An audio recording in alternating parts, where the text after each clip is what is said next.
오늘 말씀은 하나님께서 저를 영적 출애굽시키실 때 주셨던 말씀입니다. 그때 하나님은 하나님의 말씀을 통해서 택함을 입은 자가 영적인 출애굽을 하게 되는 이유를 조명하여 주셨습니다. 오늘 우리가 본문의 말씀을 다시 확인하고 기억하여서 이때에 우리에게 주시는 하나님의 뜻이 무엇인지 다시 한번 확인하고 확신할 수 있기를 원합니다. 본문에는 다윗이 사울 왕을 피하여 도망가는 모습이 증거되어 있습니다. 육체의 의지로 타락한 사울 왕을 대신하여 하나님은 다윗에게 기름을 부으셨습니다. 하나님의 신이 임하여 성령 충만했던 다윗은 그 힘으로 골리앗을 물리칠 수 있었습니다. 여기서 우리가 알아야 되는 분명한 것이 있습니다. 그것은 다윗이 자기의 의지가 아니라 오직 하나님의 성령의 능력으로 하나님의 능력 있는 일을 행할 수 있었다라고 하는 것입니다. 다윗이 골리앗을 물리쳤던 것은 자기의 의지를 따라서 이룬 것이 아니라 성령의 능력으로 이루어진 것입니다. 그러므로 택함을 입은 자가 성령을 떠나면 그는 육체에 머물게 되어지고 그가 행하는 육체의 의지로는 그가 경험했던 하나님의 능력을 경험할 수 없다라고 하는 것입니다. 오늘 우리는 이 중요한 내용을 확인하게 될 것입니다. 다윗은 성령이 임함으로 말미암아 능력을 행하게 되었고 그는 많은 신인과 명예와 성공을 이루게 되었습니다. 다윗은 사울 왕궁에 거하며 그가 가진 모든 것으로 많은 사람들의 추앙을 받게 되었습니다. 그리고 요나단의 신뢰로 말미암아 그가 가질 수 없는 우정을 얻게 되었지요. 그는 모든 것을 가진 것처럼 보입니다. 모든 것을 얻은 것처럼 보입니다. 그에게는 모든 것이 있는 것처럼 보입니다. 그러나 하나님은 다윗을 사울의 왕궁에 머무르지 않게 하였습니다. 육체의 의지로 타락한 사울에게 악한 영이 임하게 하여서 다윗을 핍박하고 죽이게 합니다. 이러한 위협 속에서 다윗은 사울 왕궁에서 피하여 도망할 수밖에 없는 처지가 되는 것이지요.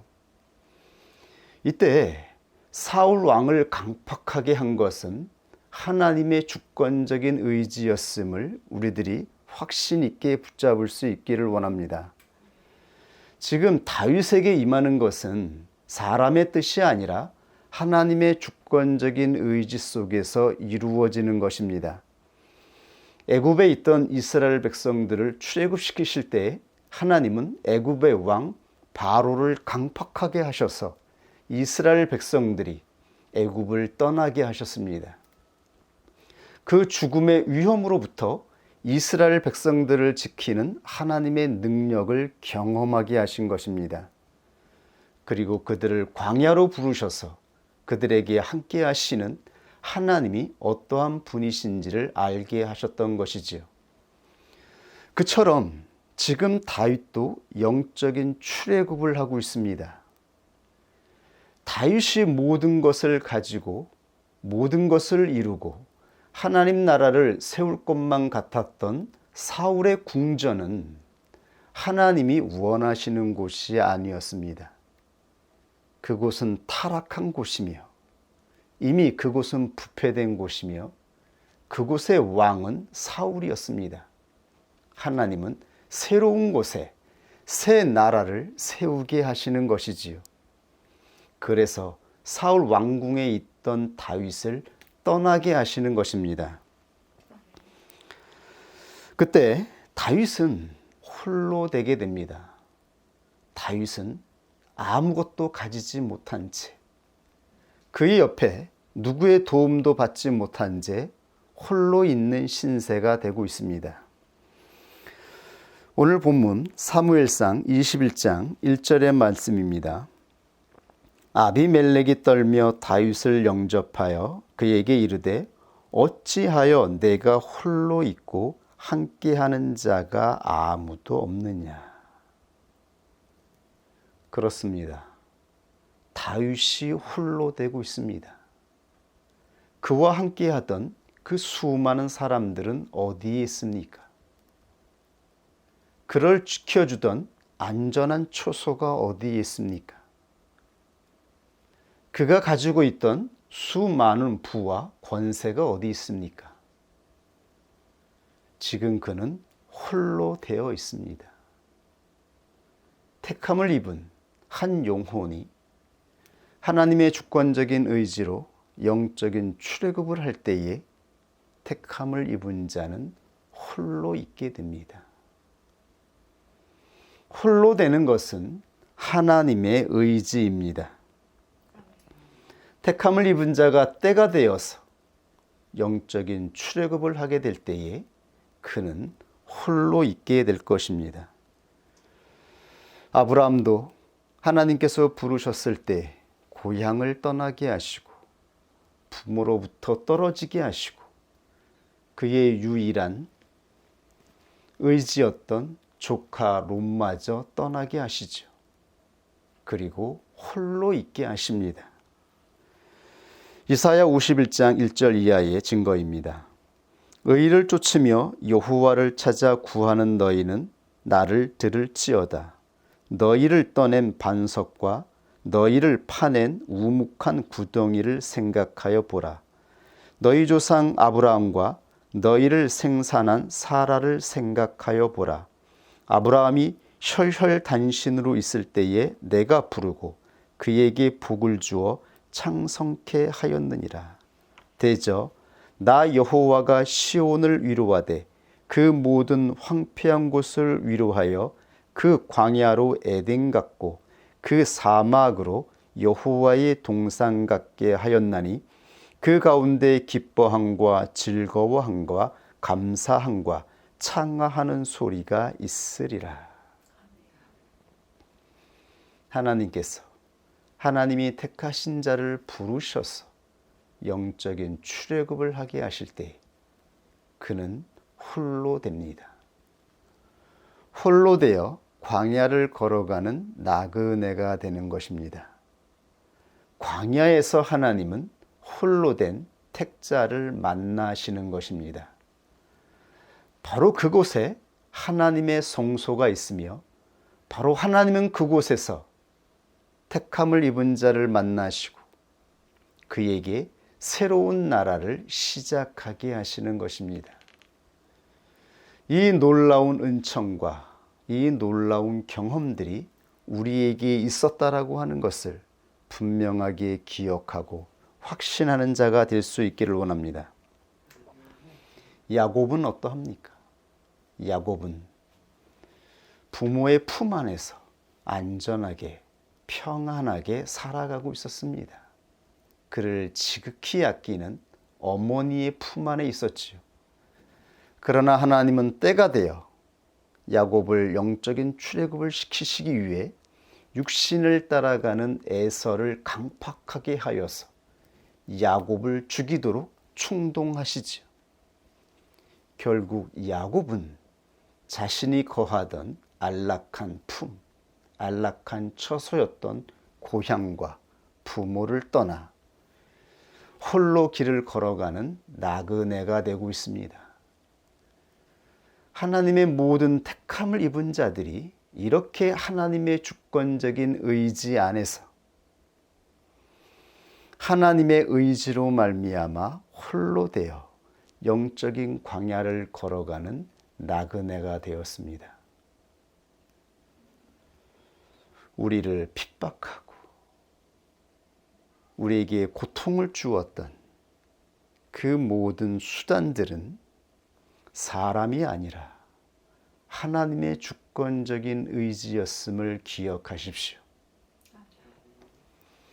요셉조차도 아버지의 품 안에서 사랑을 받으며 안전하게 거했지만 그는 형제들의 시기로 말미암아 애굽의 노예로 팔려가죠. 후에 형제들을 만났을 때에 요셉이 뭐라고 고백하고 있습니까? 나를 이곳으로 보낸 것은 그대들이 아니라 하나님이시었다라고 선언하고 있습니다. 하나님께서 부르시고 하나님께서 택하신 자들은 세상의 의지나 원수 마귀의 의지 안에 있는 것이 아닙니다. 우리는 하나님의 주권적인 의지 안에 있습니다. 그러므로 우리가 당하는 모든 것들, 그것이 설사 핍박이나 고난이라 할지라도 하나님은 이유가 있고 뜻이 있어서 그 모든 것들을 허용하고 있음을 우리는 알아야 하는 것입니다. 우리는 세상 사람들에 의해서 휘둘리거나 세상의 질서에 따라서 지배를 받는 자들이 아닙니다. 한번 하나님 언약 안에서 부르심을 받고 영적인 출애굽을 한 자들은 하나님의 주권적인 의지 안에 있는 것입니다. 이것을 확실하게 기억하고 깨닫고 붙잡아야 합니다. 그래야 우리는 하나님의 뜻을 알고 하나님을 발견할 수가 있는 것입니다.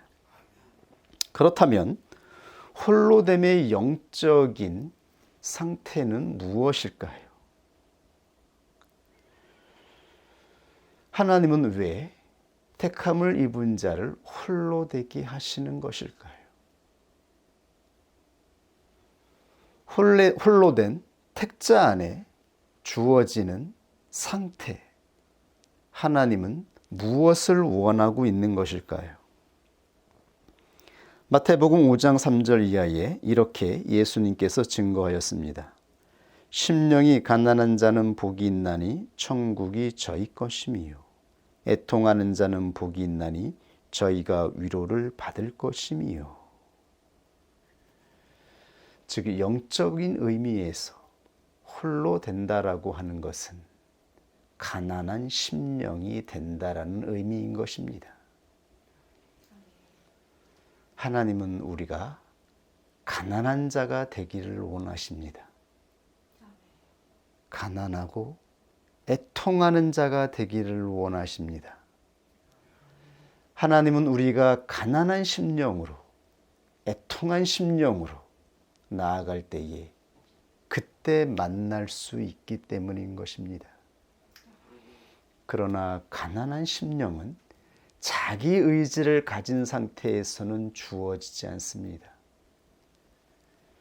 자기 의지를 가지고 세상의 중심이 되어 살아가는 자들, 여전히 세상에서 가진 것이 있고 기댈 것이 있고 조건이 있어서 그것을 의지하고 살아가는 자들은 가난하지 않습니다. 자기 의지를 사용하게 됩니다. 자기 의지를 사용하는 자들은 하나님을 떠난 상태가 되는 것입니다.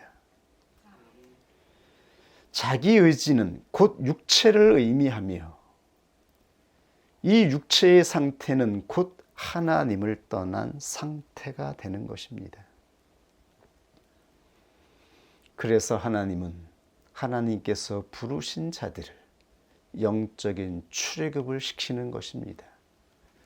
그가 가진 세상으로부터 그가 의지하고 있는 모든 것이 있는 세상으로부터 그를 분리시켜서 혈혈단신으로 길을 걸어가는 나그네가 되게 하시는 것입니다. 드디어 우리가 홀로 되었을 때에 그 어떠한 사람도 우리 주변에 있지 않고 그 어떠한 것으로도 홀로 살아갈 수 있는 수단들이 없게 되었을 때에 그때 비로소 우리는 하늘에 계신 하나님을 바라보며 가난한 상태가 되어 통회하는 마음으로 하나님을 찾게 되는 것이죠. 영적인 출애굽을 한 자들, 그들이 바로 마음이 가난한 자들이며 애통하는 자들이며 의에 줄이고 목마른 자가 되는 것입니다. 주님은 이렇게 가난하고 애통한 자들을 위해 이 땅에 오셨습니다. 주님은 이들을 부르시기 위해 광야로 나아갔습니다. 다윗도 광야에서 상하고 애통하는, 통회하는 자들을 만나게 되는 것입니다. 사무엘상 22장 2절의 말씀입니다. 환난당한 모든 자와 빚진 자와 마음이 원통한 자가 다 그에게로 모였고 그는 그 장관이 되었는데 그와 함께한 자가 400명가량이었더라. 다윗은 장차 이 땅에 오셔서 하나님 나라를 세울 메시아 예수 그리스도를 모형하고 있습니다. 하나님은 다윗을 부르셔서 사울의 궁전이 아니라 광야로 나가게 하신 것입니다. 그 광야에 바로 세상에서 버림받은 자들, 마음이 상한 자들, 세상으로부터 기댈 것이 없는 자들, 원통한 자들, 이 모든 자들이 바로 광야에 있었습니다. 이들이 바로 다윗에게 모여 장차 하나님께서 말씀하신 하나님의 나라를 세울 백성들이었던 것입니다. 하나님께 부름을 받은 모든 택자들의 모습이 이러한 것입니다.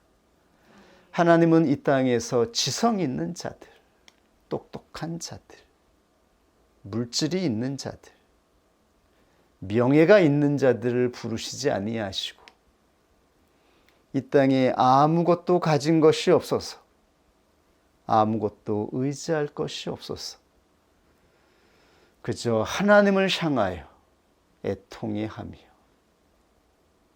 하늘을 바라보며 구원을 소망하던 바로 이들을 부르신 것입니다. 하나님은 다윗이 이들의 왕이 되게 하셨습니다. 예수 그리스도가 이 땅에 오셔서 가난한 자들의 왕이 되신 것처럼 하나님은 다윗을 부르셔서 하나님이 원하시는 나라가 어떠한 나라인지, 장차 이 땅에 하나님께서 보내실 그리스도가 어떠한 왕이 될 것인지를 예언하셨던 것입니다. 이렇게 우리는 하나님께 부름을 받아 택함을 입은 자로서 영적인 출애굽을 하였습니다. 우리는 아무것도 없는 채로, 아무것도 의지할 것이 없는 채로 하나님을 향한 그 마음 하나로 나그네의 여정을 시작했습니다. 그리고 바로 그 여정 중에서 하나님은 우리와 함께하여 주셨고 우리를 만나 주셨습니다. 그리고 우리가 받을 수 없는 놀라운 은혜들을 허락하여 주셨죠. 우리가 걸어가는 이 광야가, 이 삭막했던 광야가 푸른 초장이 되게 하시고 안락한 곳이 되게 하시고 평화로운 곳이 되게 하여 주셨습니다. 우리는 이 하나님을 찬양하며 이 하나님을 향하여 높이 기리며 이 하나님을 향하여 우리의 목숨조차 아까워하지 아니하며 하나님이 주신 믿음으로 나아왔습니다. 하나님이 주셨던 이 마음을 회복할 수 있기를 원합니다. 우리가 잊어버린 마음이 어떠한 마음인가요? 우리가 상실한 것이 무엇인지 우리는 돌이켜 보아야 합니다. 과연 하나님은 우리에게 무엇이 회복되기를 원하고 있는 것일까요? 성령은 어떻게 우리 안에서 역사하며 충만하게 그 능력을 나타낼 수 있었던 것일까요? 바로 겸비한 자들의 마음의 상태,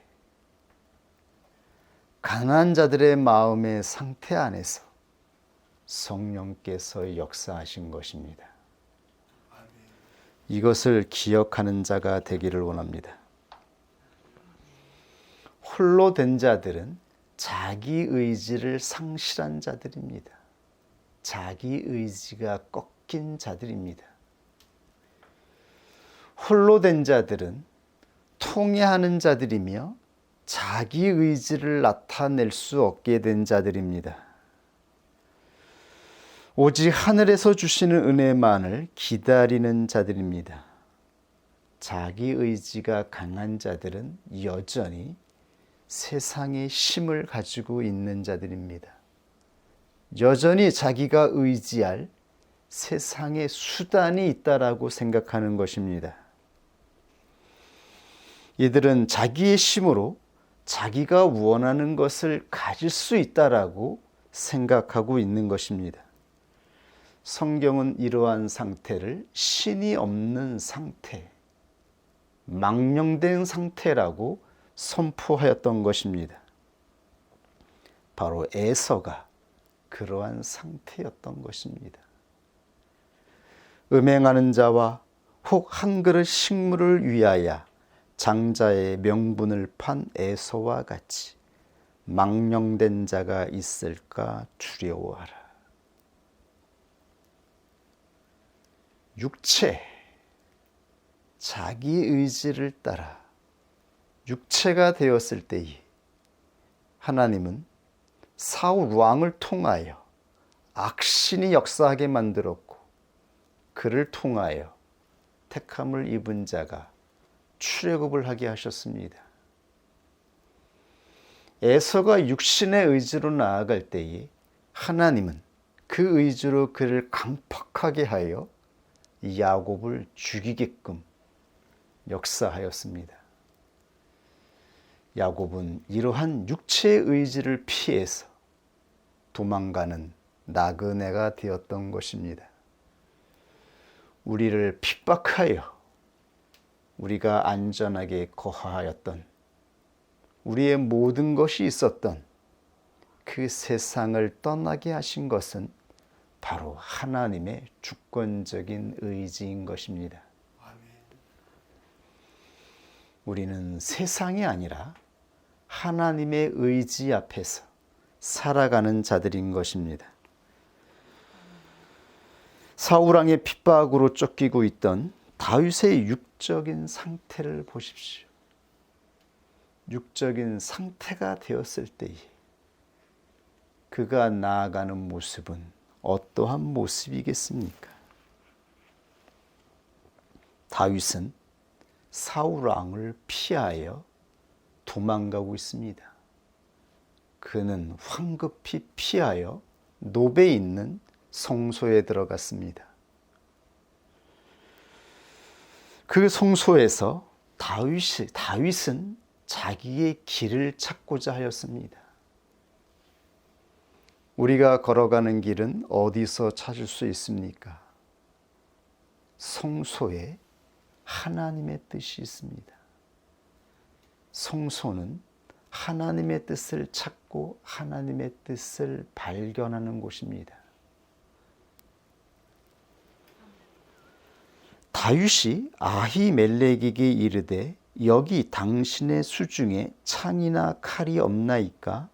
왕의 일이 급함으로 내가 내 칼과 병기를 가지지 못하였나이다. 다윗은 지금 성소에 들어갔습니다. 다윗은 그에게 있는 영적인 습관을 따라서 그와 함께 하였던 하나님의 은혜를 생각하며 성소로 들어갔습니다. 갈 길을 잃어버리고 방황할 수밖에 없었던 다윗은 성소에 들어가 자기가 가야 할 길을 찾고자 하였던 것입니다. 그런데 그 성소에서 다윗은 제사장 아히멜렉에게 칼이나 창이 없냐라고 묻고 있습니다. 내가 급하게 왕의 명령을 듣고 임무를 수행하기 위해 떠나다 보니까 나의 창과 칼을 가지지 못하였다라고 거짓하고 있는 것이지요. 성소는 하나님의 집입니다. 그런데 이 성소에서 다윗은 창이나 칼을 찾고 있습니다. 세상의 무기를 찾고 있습니다. 골리앗을 물릴 때의 모습과 너무나 상반된 모습을 보여주고 있습니다. 다윗은 골리앗 앞에 섰을 때 이렇게 선포했습니다. 너는 칼과 단창으로 내게 오지만 나는 만군의 여호와의 이름으로 나아가노라. 이렇게 외쳤던 다윗이었습니다. 그런데 지금 그러했던 다윗이 성소에서 찾는 것이 무엇입니까? 자기가 가질 수 있는 칼이나 창이 없냐라고 묻고 있습니다. 바로 하나님을 떠난 다윗의 상태를 적나라하게 보여주고 있습니다. 하나님의 성령이 떠나면 다윗조차 육체가 되는 것입니다. 육체를 떠나면 그는 곧 자기 의지를 사용하게 되는 것입니다. 자기 의지는 곧 세상의 무기를 사용하는 것입니다. 다윗은 자기 의지를 따라 세상의 무기를 구하고 있습니다. 성령이 우리 안에서 역사하지 않고 성령의 충만함이 상실되었을 때에 그리스도인들은 육체가 되어집니다. 그리고 그는 육체일 뿐이 되는 것입니다. 아히멜렉은 무기를 찾는 다윗에게 성소에 있던 유일한 무기를 제시합니다. 사무엘상 21장 9절 이하에 제사장이 가로되 내가 엘라 골짜기에서 죽인 블레셋 사람 골리앗의 칼이 보자기에 쌓여 에봇 뒤에 있으니 내가 그것을 가지려거든 가지라. 여기는 그 밖에 다른 것이 없느니라. 다윗이 가로되 그 같은 것이 또 없나니 내게 주소서. 그날에 다윗이 사울을 두려워하여 일어나 도망하여 가드 왕 아기스에게로 가니. 에봇은 제사장이 입는 옷이었으며 대제사장이 하나님의 뜻을 구할 때에 입던 옷이었습니다. 에봇은 하나님의 뜻이 있다라고 하는 것을 나타내는 상징입니다. 바로 다윗은 이 에봇 뒤에 있던 골리앗의 칼을 통하여 하나님의 뜻을 명확하게 보아야 했습니다.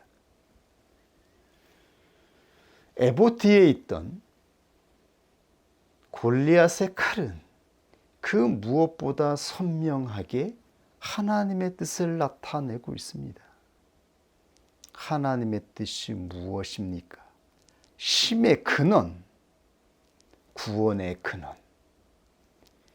이 세상의 구원은 오직 하늘에 계신 하나님에게서 주어진다라고 하는 것을 나타내고 있습니다. 세상의 무기가 아니라, 세상의 조건이나 권세가 아니라 하나님에게만 구원이 있으며 하나님에게 능력이 있다라고 하는 것을 선언하고 있는 것입니다. 그런데 다윗은 육체가 되었습니다. 그는 골리앗의 칼을 가지고 골리앗의 주인이었던 블레셋 가드 왕에게로 찾아갑니다.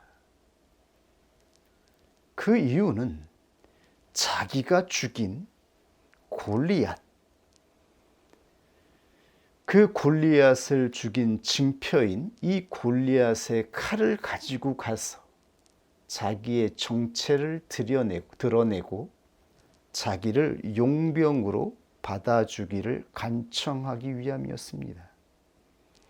골리앗을 물리칠 수 있는 능력이 자기에게 있다라고 하는 것을 나타내고, 그는 골리앗의 주인이었던 블레셋의 가드 왕에게로 가서 처소를 구할 작정이었던 것입니다.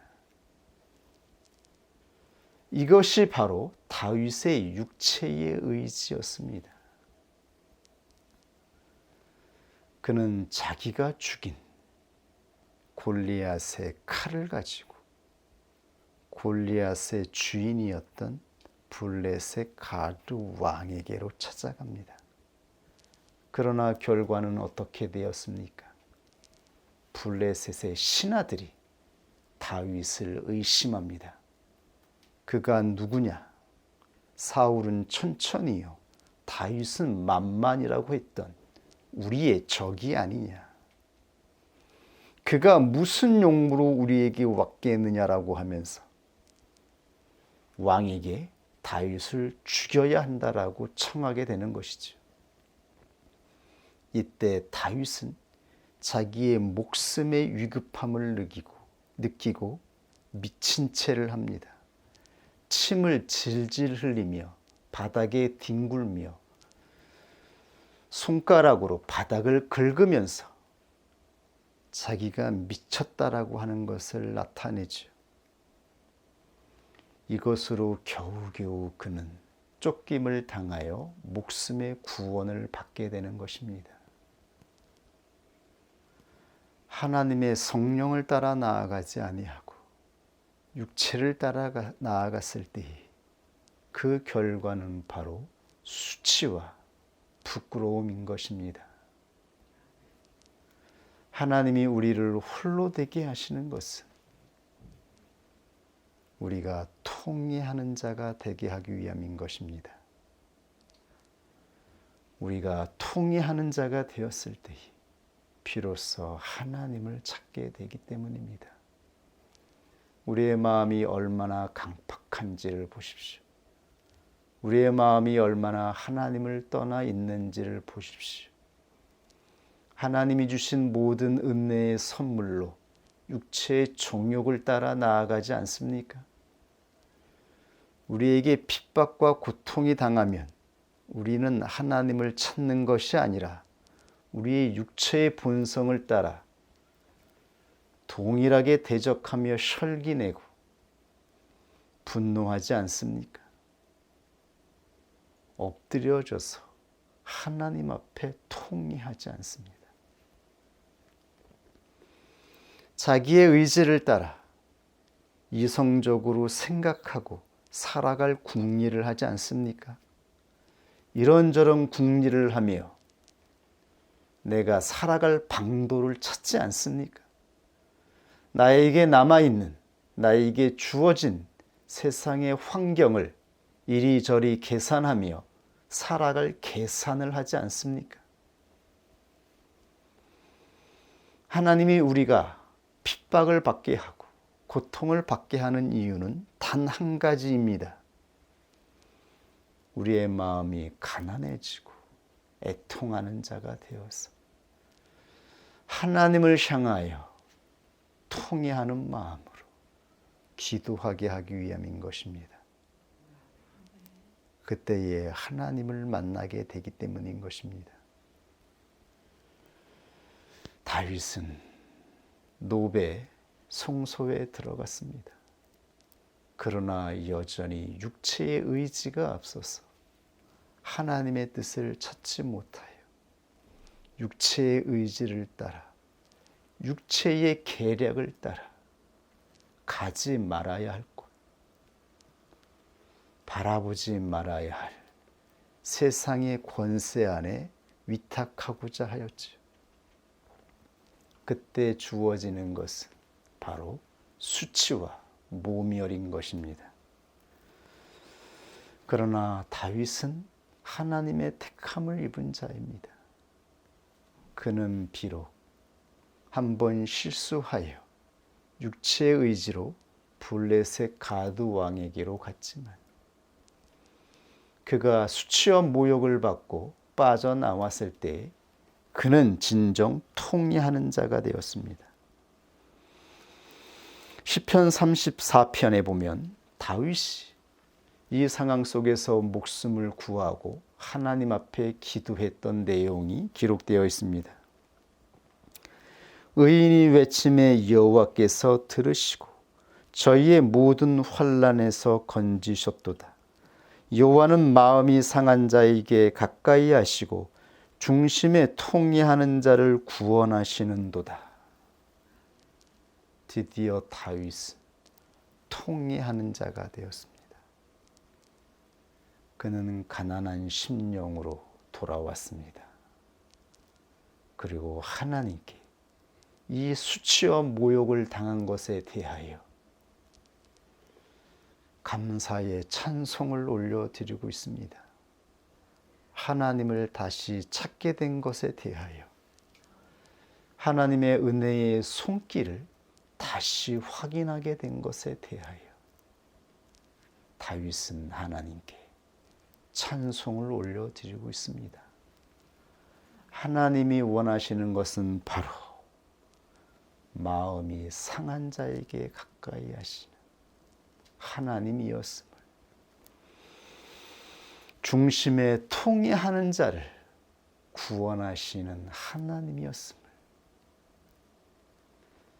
그는 알게 되었습니다. 그래서 광야로 나아가게 되는 것입니다. 그곳에서 상한 자와 애통하는 자들을 만나게 된 것입니다. 그러므로 하나님께서 우리를 영적인 출애굽을 시키실 때에 세상의 모든 연결된 끈들을 끊어내시고 우리에게 주셨던 모든 세상의 복들을 파괴하실 때에 그 이유는 단 하나, 우리가 애통하는 자가 되어 통회하는 자가 되어 하나님을 바라보며 하나님을 찾는 자가 되게 하기 위함인 것입니다. 그리하여 성소를 이루시기 위함이었던 것입니다. 하나님의 성소는 광야에서 주어졌습니다. 하나님이 진정 사랑과 만나는 성소는 세상에 그 휘황찬란한 궁전이 아니라 광야에 세워졌습니다. 그곳에서 하나님은 택자들과 만나시고 대면하시고 동행하셨습니다. 육체의 의지를 따라가는 자들은 하나님이 없는 인생을 의미합니다. 우리도 육체의 의지를 따라 살아가던 자들이었습니다. 육체의 의지를 따라 우리의 인격은 세상의 인격이 되었고 강팍한 인격이 되었고 단단한 인격이 되었습니다. 사람의 힘으로는 부술 수 없는 성벽이 세워졌습니다. 하나님의 전능한 능력이 아니면 우리의 겉사람을 그 누구도 파쇄할 수 없는 상태가 된 것입니다. 오직 하나님의 전능한 능력으로 우리의 겉사람을 파쇄하시고 새 생명으로 속사람을 성취하시는 것입니다.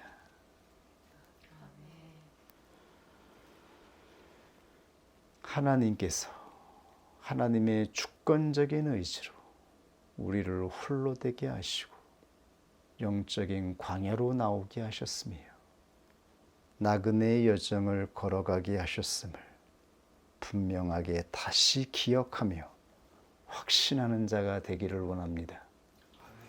우리가 받았던 핍박은 세상 사람들의 의지가 아니라 하나님의 주권적인 의지였음을 다시 한번 확신하기를 원합니다. 여전히 지금도 우리에게 핍박이 주어지고 고통이 주어진다면 그것은 하나님의 주권적인 의지임을 다시 기억할 수 있기를 원합니다.